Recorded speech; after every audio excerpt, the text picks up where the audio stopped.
berarti ini kelasnya ganjil ya? Kelas ganjil ya? Ganjil bukan kelas. Ya oke. Saya sebagai pendahuluan nantinya mungkin sudah ada semua ya di kuliahnya, tapi sudah belajar secara sedikit tadi malam. Mungkin ada beberapa penyakit atau gangguan yang sering ditemukan pada anak mengenai kelainan darah atau kanker darah atau pembekuan darah ya.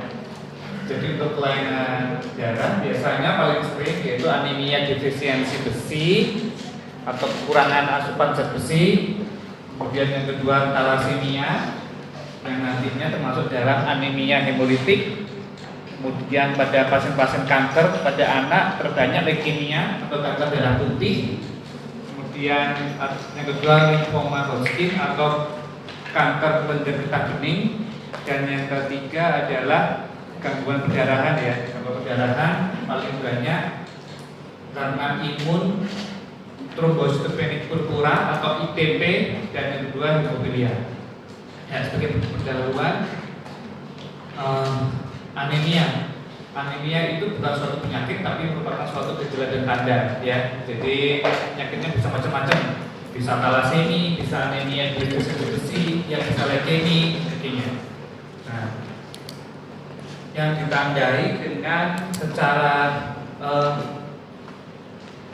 G103. Ini saya dulu,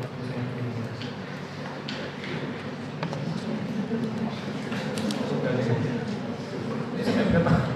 Sampai 101. 103. Nah, ini siapa namanya? Dokter siapa?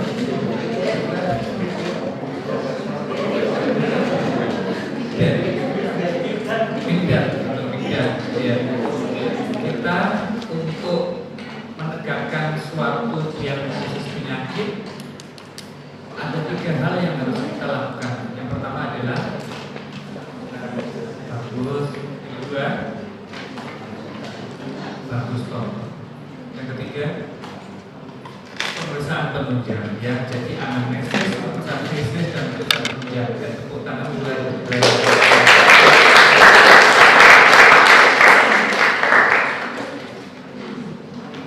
Anemia ya, anemia berarti kita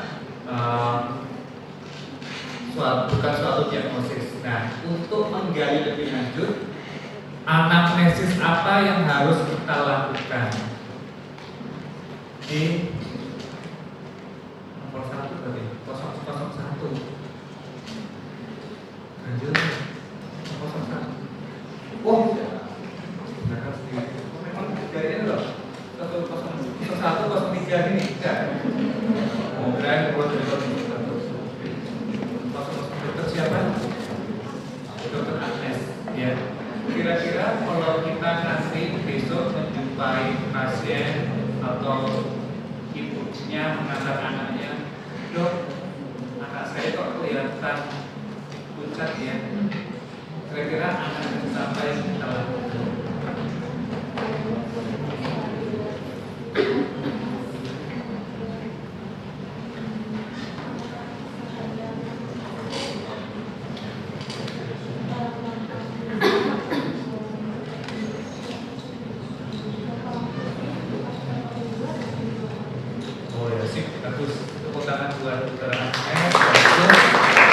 Untuk anamnesis ya, pada nanti kalau kita temui satu pasien jangan lupa ditanyakan 7 dimensi itu kan kesehatan sejak ya, sejak kapan mulainya, faktor apa yang memperberat ya, seperti itu. Bagus. Jadi secara anamnesis ya kita tanyakan kapan, mulai kapan, terus hal yang memperberat atau ringan. Pemeriksaan fisik kita temukan mukosa dan kulit yang pucat ya, konjungtiva, dan pemeriksaan laboratorium kita temukan kalau anemia itu hemoglobinnya turun ya, turun, hematokrit dan leukemia juga menurun. Kalau misalnya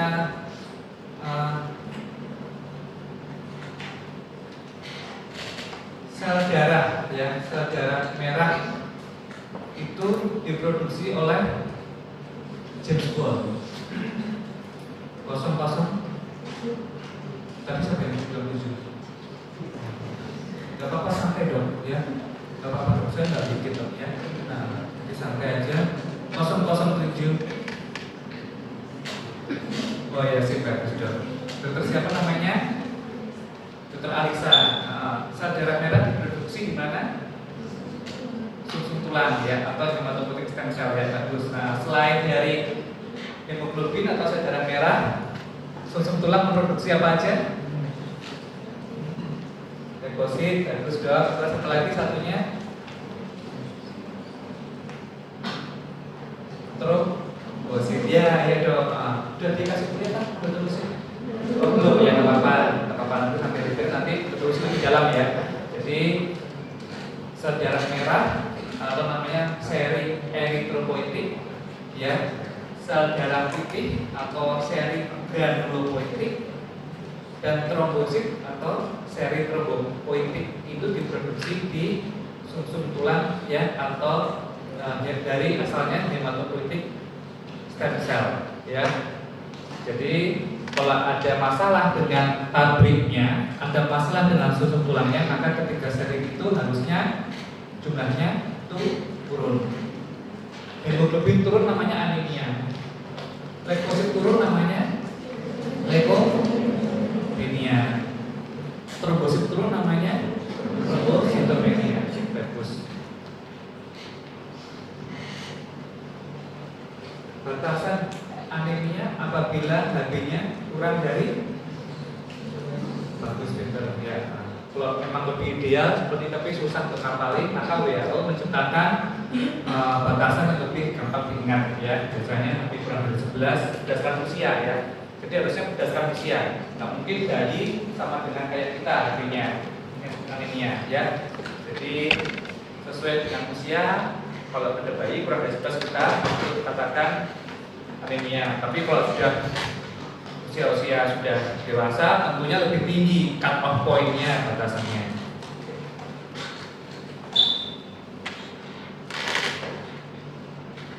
Klasifikasi anemia lebih untuk mempermudah kita melakukan suatu diagnosis. Oh ini ke arah anemia defisiensi besi. Oh ini ke arah kanker darah. Oh ini ke arah thalassemia. Ya. Indeks eritrosit dan albologi dapat dilihat dari pemeriksaan darah di laboratorium, nanti keluar MCV, MCH sama MCHC ya, ataupun GDT. Kalau etiologinya kita lihat berdasarkan penyebabnya. Nomor berapa lagi? Tadi sudah nomor cantik 111. Oh, kok sebelahnya ketawa, berarti sebelahnya aja mas yang ketawain mas, jangan mas. Kira-kira kalau berdasarkan penyebabnya kira-kira apa? Sudah ada atau? Ya, penyebabnya kira-kira berdasarkan penyebabnya. Ya, berarti yang pertama asupannya yang kurang ya. Bukan hanya zat besi, bisa asam folat ya, bisa karena vitamin B12 yang membentuk eritrosit. Zat besi nanti itu dia ke mikroskop hipokromik. Kalau asam folat sama B12 dia bentuknya lebih besar maksud bentuknya ya. Berarti asupan pembentuk eritrosit yang kurang. Tidak hanya zat besi tapi bisa B12 asam folat ya. Terus apa lagi kira-kira? Apa? Satu. Hipoproliferasi bagus. Berarti hipoproliferasi itu pabriknya. Jadi selain dari asupan yang kurang, ya toh, eritrosit kan untuk asupan. Tapi kalau pabriknya masalah, dia juga anemia. Ya, seperti anemia hipoproliferasi atau aplastik. Ya. Terus apa lagi yang akan kita bicarakan ini? Anemia hemolitik ya, itu apa?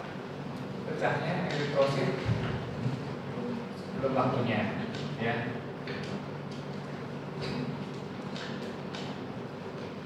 Oke. Perdarahan juga bisa ya.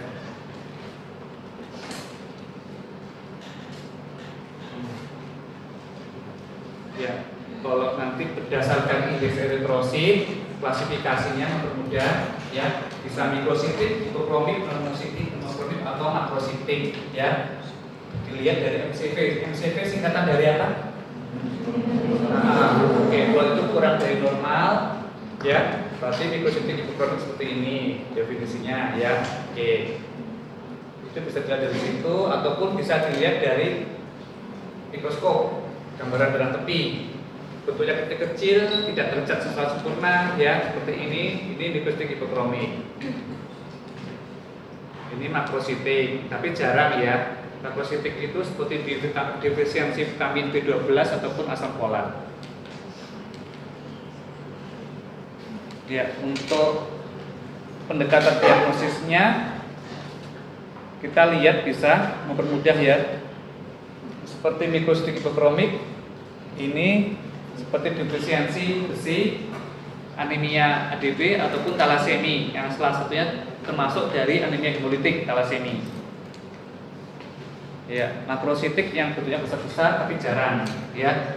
Kemudian non-mositik hemokromik, jadi ini bentuknya seperti bentuk atau MCV ya. Non-mositik hemokromik dilihat dari retikulositnya. Retikulosit satu, yang terakhir sendiri apa ya? Ini terakhir. Tadi sudah masuk satu dan terakhir satu, dua satu ya. Oh benar mereka sendiri kurang ini. Apakah masuk retikulosit? Jadi kalau kita ketemu anemia, HB-nya 9, terus dicek lagi MCV-nya normal. Jadi HB-nya itu turun ya, anemia, tapi MCH-nya normal, diperiksa di GDP juga betul-betul normal. Terus kita periksa retikulosit. Nah, retikulosit itu untuk apa dok? Retikulosit yaitu ya sel darah merah muda yang baru keluar dari sum-sum tulang atau pabriknya ya, atau yang imatur. Sehingga retikulosit nantinya kalau kita belajar eritropoiesis ya, nanti mungkin sama diskusi ya. Kan kalau kita belajar tentang namanya apa? Pembentukan sel darah merah namanya eritropoiesis. Ya, kalau yang sel darah putih granulopoiesis, kalau yang trombosit trombopoiesis. Secara keseluruhan namanya hematopoiesis. Nah, jadi retikulosit itu sel darah merah yang baru keluar dari sum-sum tulang ya, masih muda, tapi lama-lama sesuai proses nanti akan jadi sel darah merah ya, itu yang sudah matang. Jadi nah sekarang untuk kepentingan klinisnya, jika nanti sel darah merah muda ini atau imatur ya, imatur itu yang belum matang atau masih muda, retikulositnya itu tinggi, kira-kira maknanya apa? Ya, maknanya sum-sum tulangnya bermasalah enggak? Oh ya sih, karena dia mampu memproduksi sel darah merah yang masih imatur banyak. Tapi kalau dia rendah, berarti ada masalah ini dengan sum-sum tulangnya ya. Sip. Oke. Ini contoh-contoh penyakitnya ya. Mungkin insyaallah 2 tahun lagi kita ketemu ya di koas ya. Anamnesisnya pasti, tapi yang hemolitik, khusus anemia hemolitik, dia bisa terik atau kuning ya. Karena nanti pemecahan eritrosit akan meningkatkan bilirubin dan belajar metabolisme belum dikasih metabolisme bilirubin metabolisme bilirubin nanti ya. Jadi eritrositnya itu pecah, dia akan mengeluarkan isi-isi sel darah merah.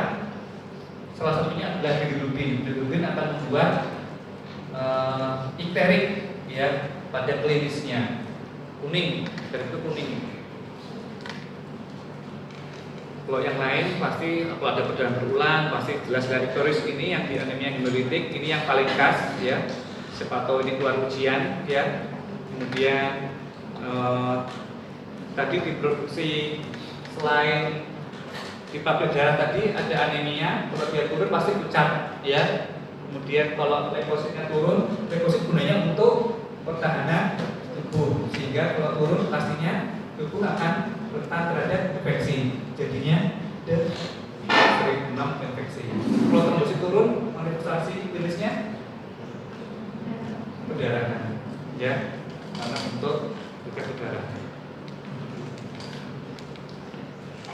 Ya, oke. Mungkin ini sudah secara ini ya. Oke, kalau begitu nanti kita tahu pemeriksaan awal yang harus dilakukan, kemana kita harus mengarahkan penyakit diagnosis ini. Kira-kira pemeriksaan apa aja perlu? Yang pertama pasti hemoglobin, ya kan, dalam leukosit, trombosit atau darah putih. Terus apa lagi yang perlu? Supaya kita mengarahkan lebih gampang ini untuk algoritmenya penyakit. Tadi apa yang indeks reproduksi? MCP, MCH, MCKC harus kita periksa habis awal, ya. Apalagi yang dilihat di sini gambaran darah putih, ya.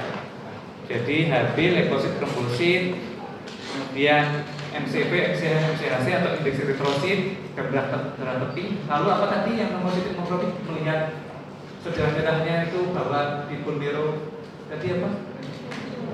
Retikulosit. Itu tahap awal kalau kita ketemu pasien anak dengan pucat. Ya.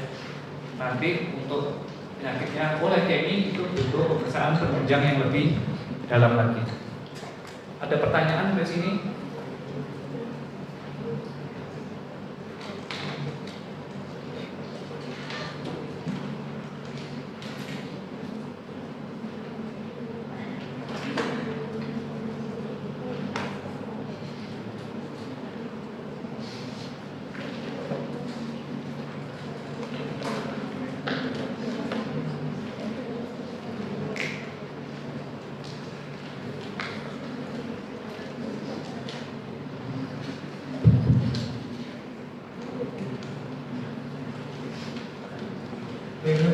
Hemoglobin dan dua terdiri dari hem dan globin. Ya, hemoglobin terdiri dari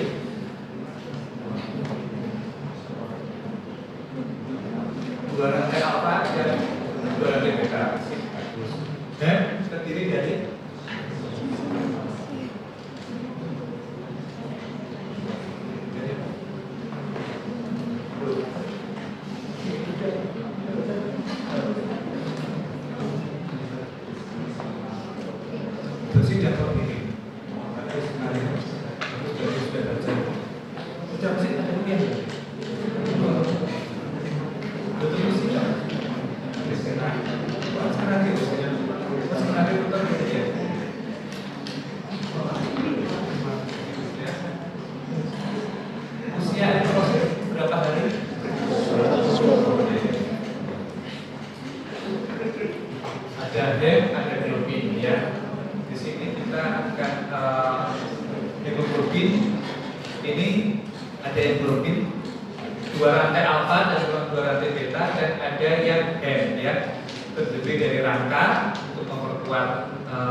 ada dua sih untuk yang hemolisis ini ya, baik yang intravaskuler maupun ekstravaskuler ya. Kalau yang intravaskuler ini sel darah merahnya itu akan sana ya. Jadi dia kerusakannya itu di endothelium, di pembuluh darah. Tetapi kalau di pembuluh darah dia penghancuran eritrositnya, penghancuran sel darah merahnya, sel darah merahnya akan dihancurkan di makrofag atau di limfa.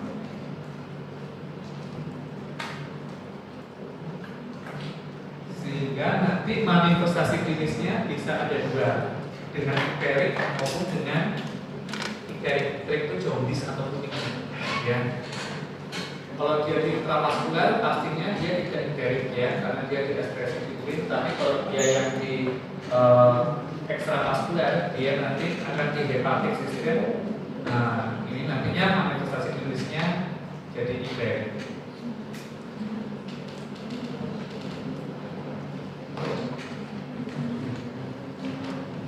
Penyebab hemolitik sih bisa karena imun atau non imun, bisa ya, imun non imun. Tapi ada juga beberapa yang ditentukan atau didapatkan itu seperti infeksi, kemudian mikroangiopati dan autoimun.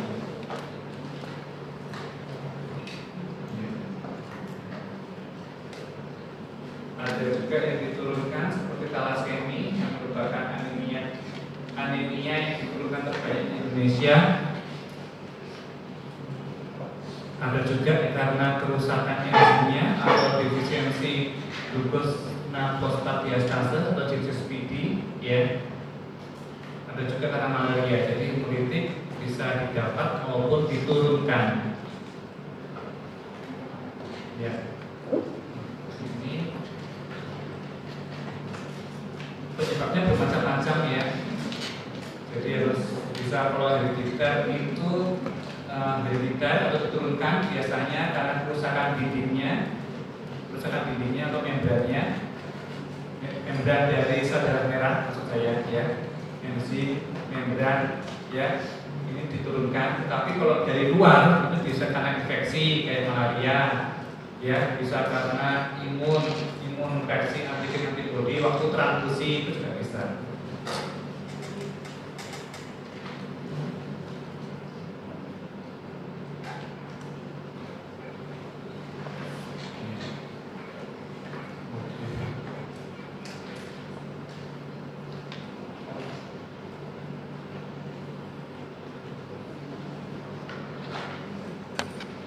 Jadi kalau imun pastinya akan terdeteksi antibodi di sel eritrosit ya. Namanya apa? Udah tahu?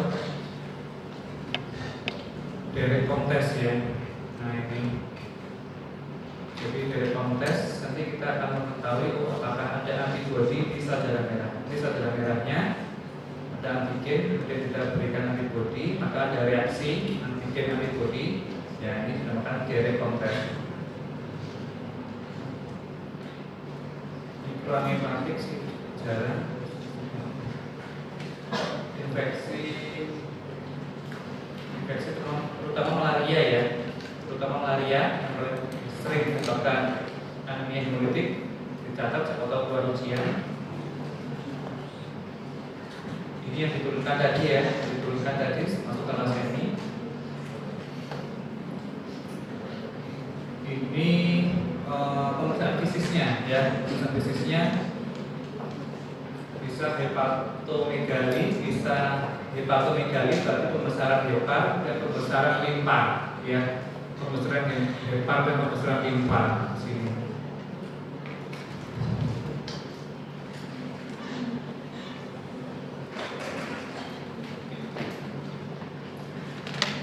Ada yang tahu patofisiologinya mengapa terjadi pembesaran hepar dan pembesaran limpa di pasien-pasien anemia hemolitik?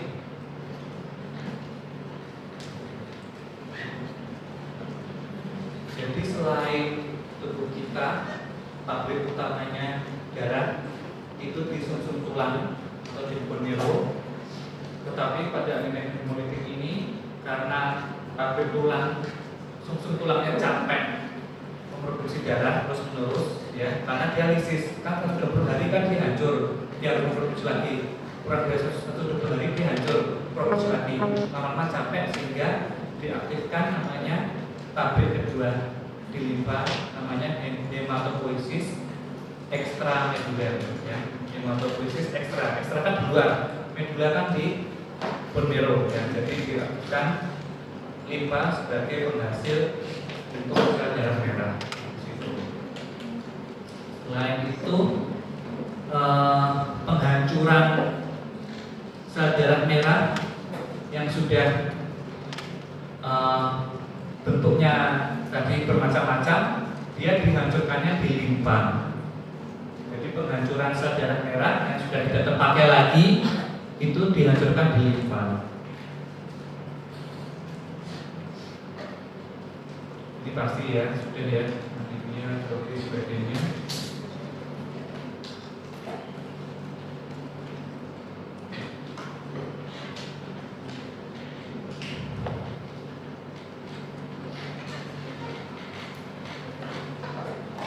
Oke, jadi untuk laboratoriumnya tadi yang bersama ya, kalau yang menggunakan fisis paling sering ditemukan adalah jaundice atau icteric, yang paling karakteristiknya di anemia hemolitik.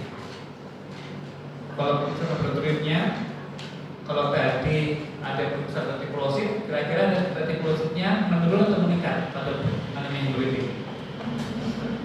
Meningkat ya, karena problemnya bukan di susun tulang, tapi penghancuran eritrosit atau penghancuran sel darah merahnya itu di pembuluh darah, bukan di susun ya. Jadi dia menghancurkannya bukan di susun tulang, taburnya bagus, tapi dia dihancurkan di pembuluh darah sehingga retikulositnya meningkat.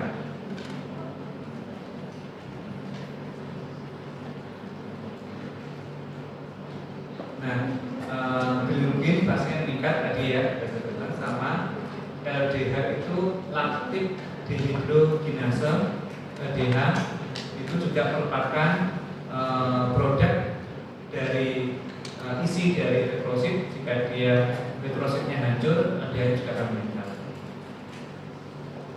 Nanti bentuknya bermacam-macam, namanya anisositosis koidositosis ya. Jadi ada sel target yang harusnya dia dari globus ini ya, seperti ini.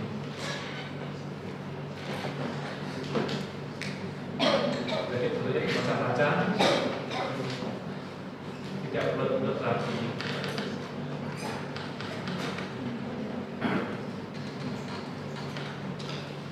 Ini pendekatan diagnosis pada anemia hemolitik. Ya, jadi berdasarkan pertama kali kita pasti anamnesis, pemeriksaan fisik, pemeriksaan penunjang, lalu kita lihat kalau anemia hemolitik tadi bisa kita lihat retikulositnya, kalau dia meningkat pastinya kita juga anemia hemolitik. Namanya juga untuk memeriksa apakah ini karena imun atau non imun, kita periksa namanya TUM test. TUM test itu memeriksa apakah ada antibodi di sel darah merah atau enggak. Catat ya. TUM test ini untuk memeriksa antibodi di sel darah merah. Kalau dia positif, pasti oleh karena imun penyebabnya. Kalau dia negatif, itu berarti bukan non imun, ya. Bisa membrannya, enzimnya apa yang beda.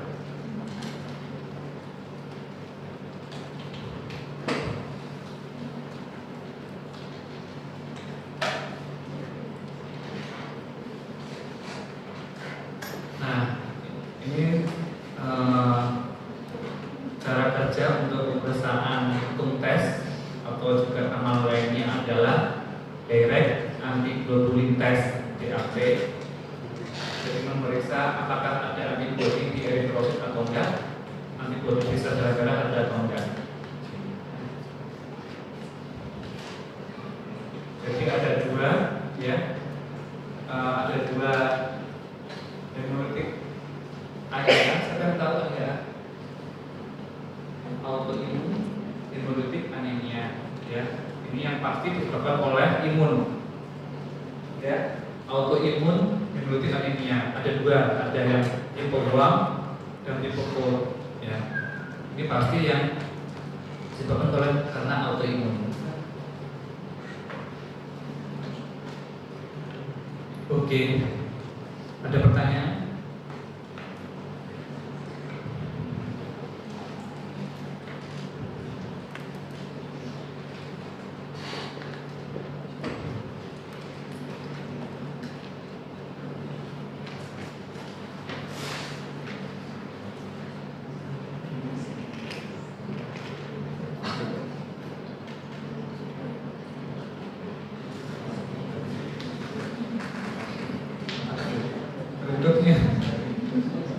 penyegaran darahnya.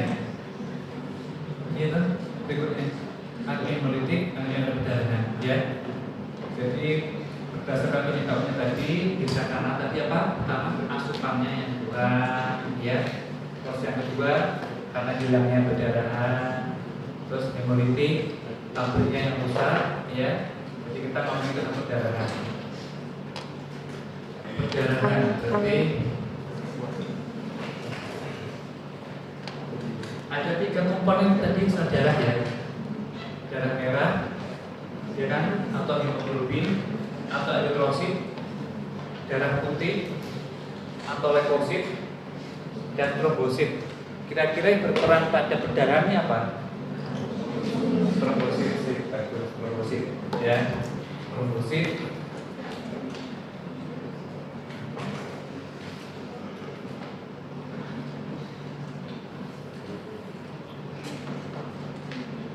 Ya, pada intinya tubuh akan mengusahakan pada keadaan yang seimbang atau homeostasis, ya. Kalau terlalu berat ke trombosis itu nanti akan terjadi berkurang yang berlebih, atau kalau apabila terjadi berat yang homeostasis akan terjadi perdarahan yang terus menerus. Harus seimbang, menjaga darah agar tetap cair. Ya, ini diperhatikan nanti di sedikit dasar. Jadi ada beberapa komponen, ya, yang mempengaruhi perdarahan. Yang pertama adalah pembuluh darah atau vaskular, ya. Kemudian yang kedua adalah trombosit. Yang keempat faktor koagulasi. Yang ketiga faktor koagulasi. Yang keempat adalah fibrinolisis.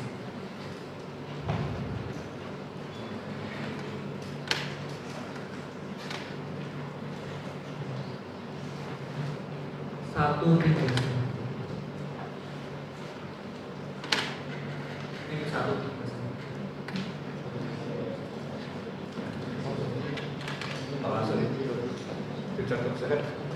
Oh, masuk. 131. 131, ya. Kira-kira kalau kita terkena seperti jatuh atau terkena pisau, ya kan, pembuluh darah kan kita robek, ya.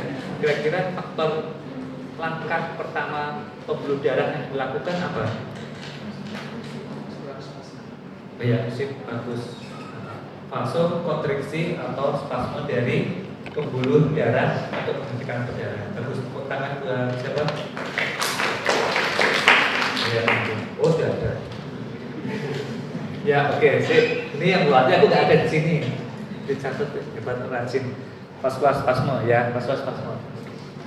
Kira-kira dengan vaskular spasme kira-kira cukup apa enggak? Kalau perdarahannya enggak, kalau perdarahannya besar, maka akan diaplikasikan yang berikutnya, ya kan? Berikutnya, ini terlalu, yaitu trombosit atau hemostasis sekunder, ya. Hemostasis primer, yang sekunder berkoagulasi. Hemostasis primer, ya. Jadi kalau istilahnya apa? Kalau saya kemarin kelasnya di sana yaitu jalan raya, ya, yang nantinya dia akan rusak, ya, atau lubang, ya. Jalan raya itu pembuluh darah.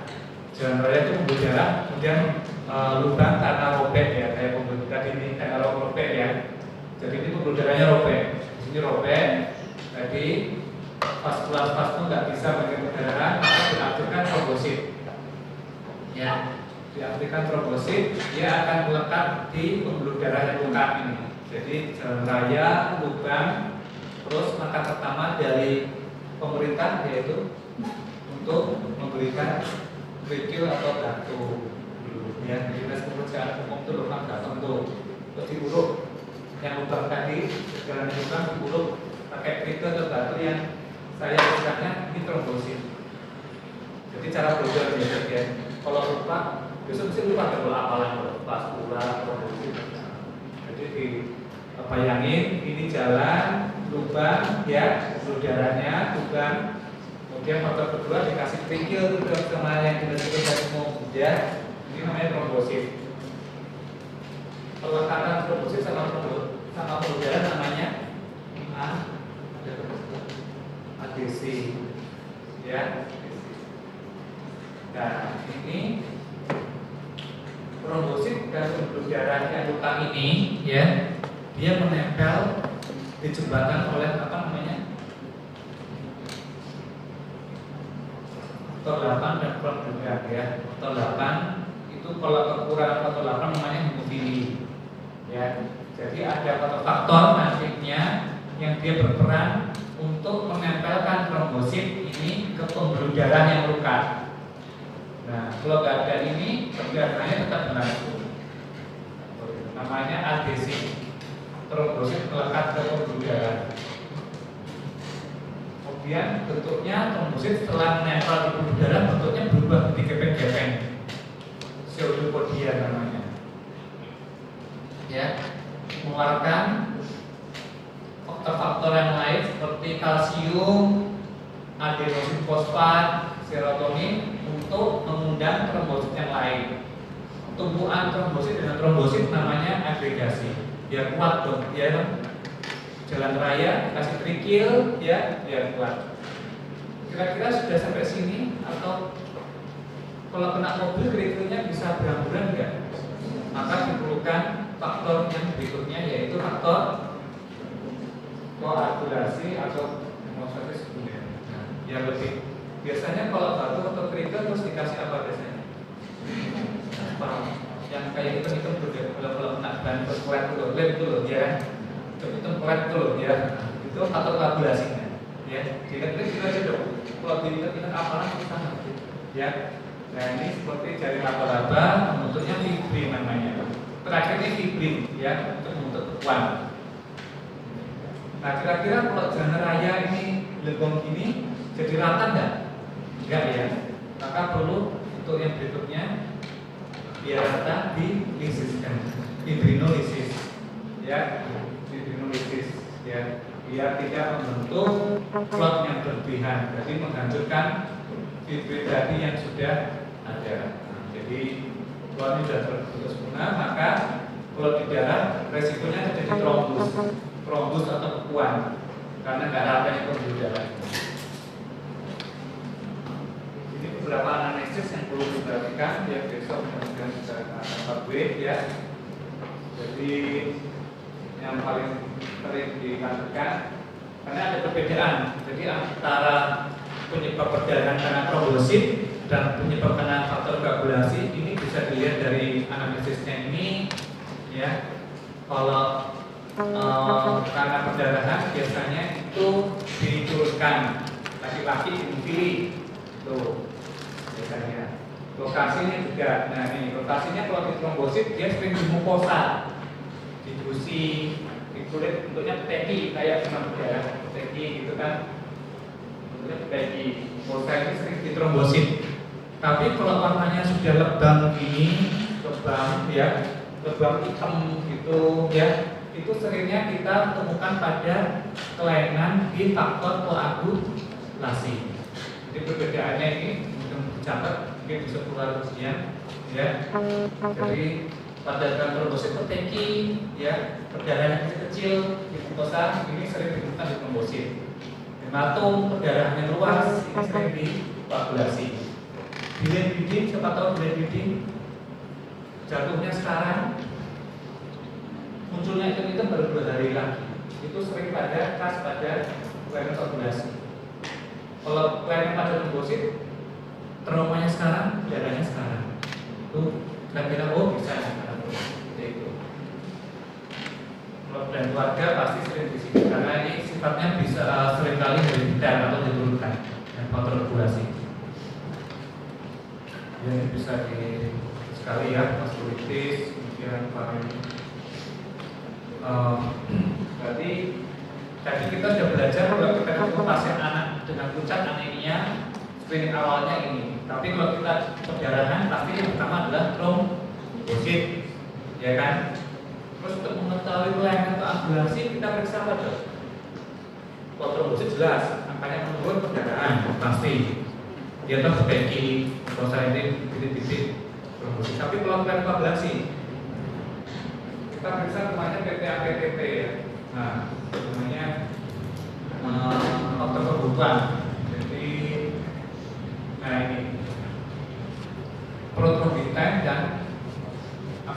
level dan pemasukan APBD ini. Jadi kita mendeteksi layanan tabulasi ya. Jadi ini yang penting PTPTT komposit ya. Oke, ini pada bayi masih nilainya masih variasi, biasanya masih memanjang.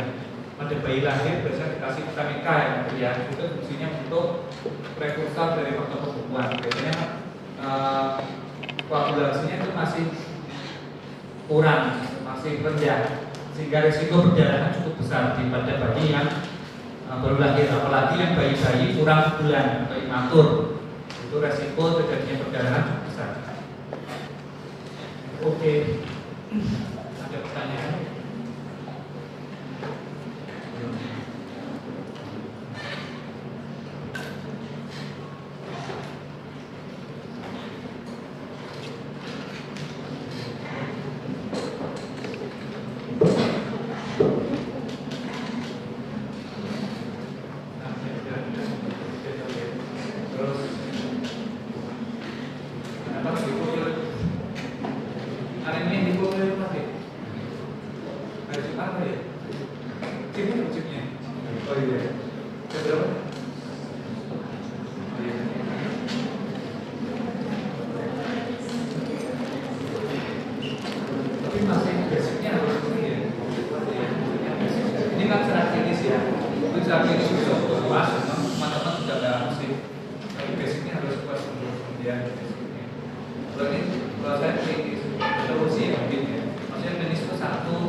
Pembentukan dari eritropoiesis, granulopoiesis, strobopoiesis itu harus basicnya harus bagus karena itu bisa